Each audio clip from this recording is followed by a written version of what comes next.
नमस्कार बच्चों, जैसे कि आप लोग जानते हो 2020 और 21 ई जो मॉडल हिंदी क्वेश्चन पेपर है उसके आज हम तीसरी पार्ट के बारे में आज हम पढ़ने जा रहे हैं।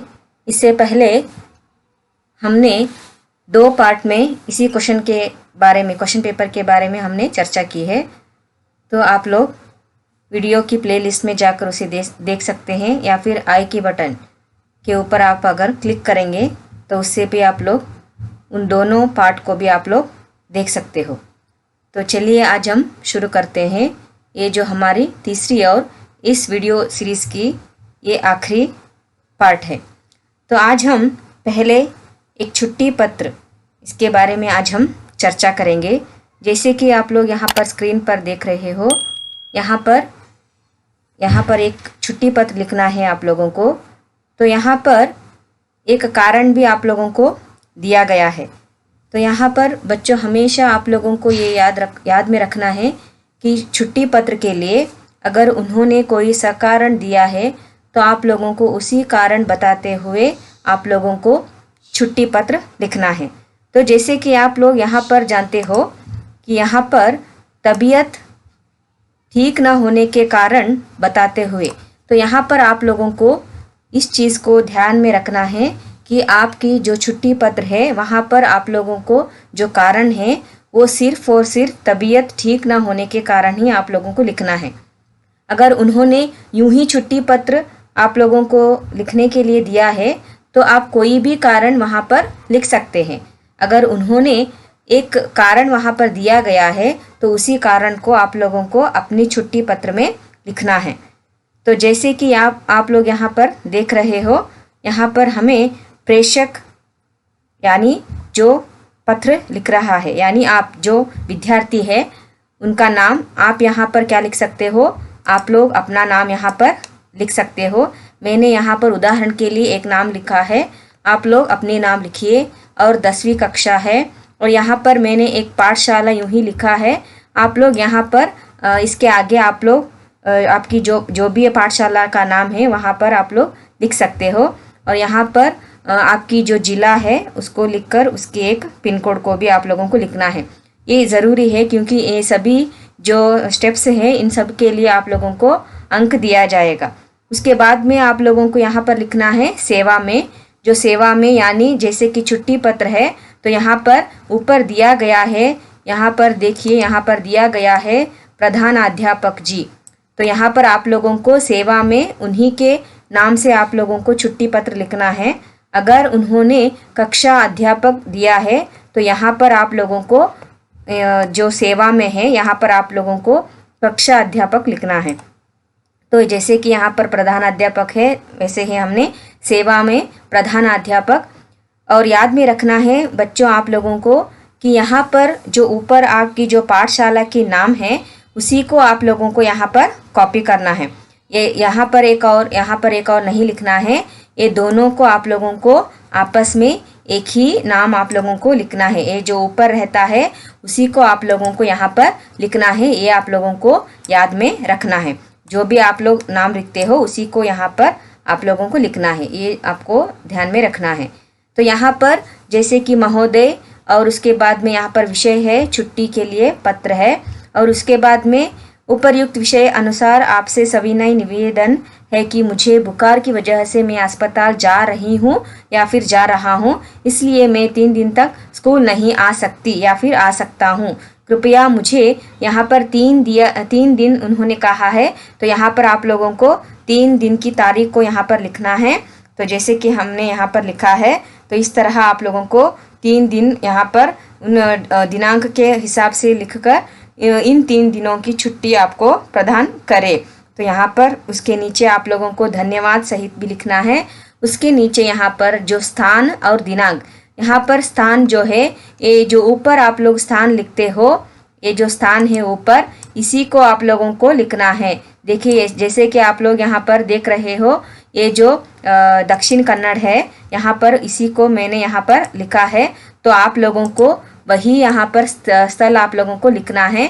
यहाँ पर जो भी है उसी को आप लोगों को लिखना है। देखिए यहाँ पर जो दक्षिण कन्नड़ है उसी को आप लोगों को यहाँ पर नीचे आप लोगों को लिखना है। तो यहाँ पर नीचे हम आएंगे, देखिए यहाँ पर नीचे हम आ सकते हैं दक्षिण कन्नड़, और यहाँ पर जो दिनांक है, यहाँ पर जो भी दिनांक आप लोग लिखते हो, जैसे कि यहाँ पर आप लोगों ने लिखा है जो 5/6/2021 से आप लोगों ने लिखा है, तो 3 दिन की छुट्टी है, उससे आप लोगों को क्या लिखना है, उससे एक दिन पहले, क्योंकि आपकी जो छुट्टी पत्र है एक दिन पहले आपको वहाँ पर लिखना पड़ता है, इसलिए वो तारीख आप लोगों को यहाँ पर लिखना है। उससे एक दिन पहले की तारीख को आप लोगों को यहाँ पर लिखना है। उसके बाद में यहाँ पर आपकी आज्ञाकारी छात्रा या फिर छात्र, यहाँ पर क्या होना है, आपकी जो हस्ताक्षर या फिर जो सिग्नेचर आप लोग कहते हो, उस सिग्नेचर को यहाँ पर आप लोगों को डालना है। अगर सिग्नेचर नहीं भी आता तो भी आप लोगों को अपनी नाम यहाँ पर लिख देना है। तो इस प्रकार हम छुट्टी पत्र यहाँ पर लिखते हैं।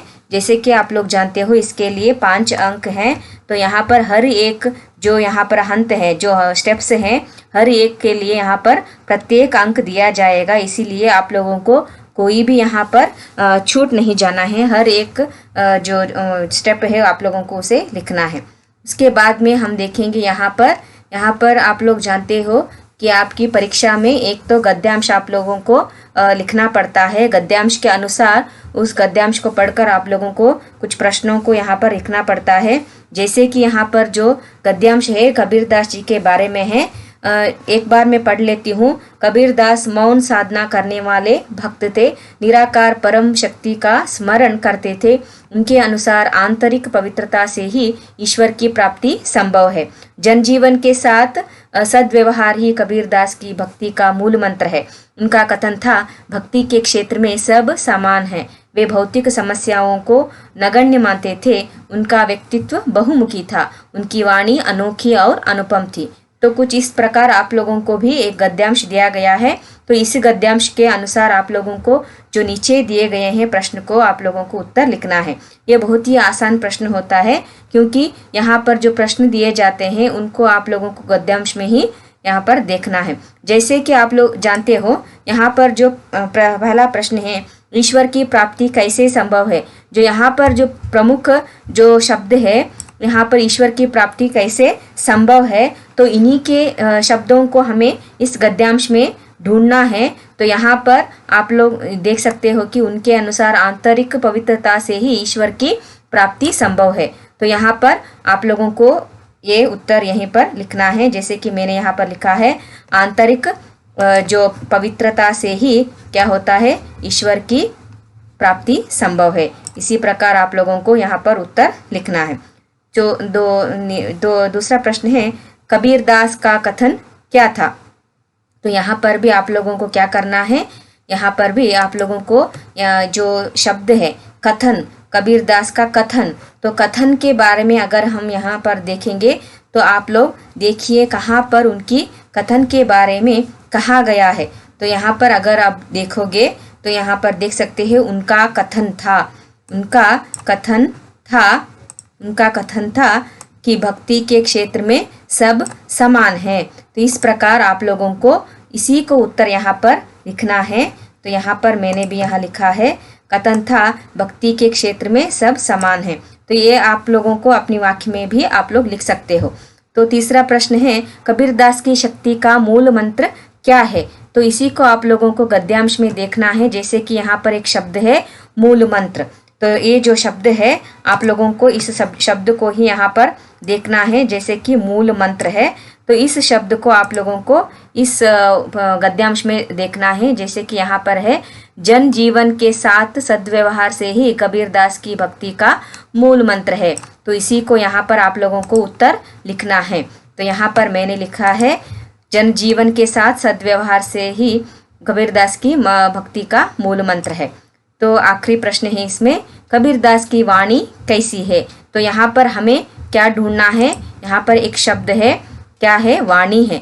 तो इसको हमें क्या करना है, इस शब्द को हमें अपनी जो गद्यांश है वहाँ पर हमें देखना है वाणी कैसी है। तो यहाँ पर आप लोग देख सकते हो, वाणी अनोखी और अनुपम है। वाणी अनोखी और अनुपम है। तो यहाँ पर हमारा जो उत्तर है, यहाँ पर हमें वही लिखना है, उनकी वाणी अनोखी और अनुपम थी। तो इस प्रकार हम गद्यांश को बहुत ही आसानी से उनका हल हम निकाल सकते हैं।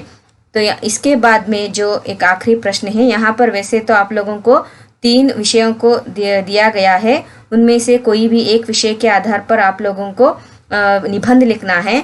जैसे कि यहाँ पर पहला है पर्यटन का महत्व, और आपका निबंध कैसे होना चाहिए, पहले उसमें विषय प्रवेश होना चाहिए, उसके बाद में पर्यटन एक शौक, पर्यटन से लाभ और उपसंहार।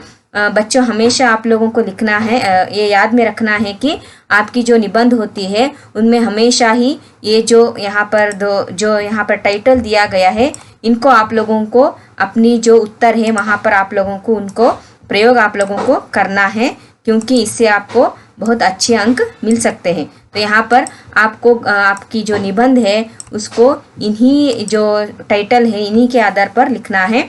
और दूसरा जो निबंध का नाम है वन महोत्सव, इसका भी विषय प्रवेश वनों का नाश, वृक्षों का उपयोग और उपसंहार दिया गया है। और तीसरा प्रश्न है स्वच्छता और स्वास्थ्य, और उसी प्रकार विषय प्रवेश, महत्व, लाभ और उपाय, उपसंहार। आपको भी इस प्रकार आपकी परीक्षा में दिया जाता है और आप लोगों को इसके हिसाब से ही लिखना है। ये वैसे तो यहाँ पर 3 विषय दिए गए हैं, लेकिन मैंने आप लोगों को समझाने के लिए केवल एक ही विषय को यहाँ पर लिया है, और मैंने यहाँ पर लिया है वन महोत्सव। तो यहाँ पर मैंने वन महोत्सव के बारे में यहाँ पर मैंने विषय लिया है।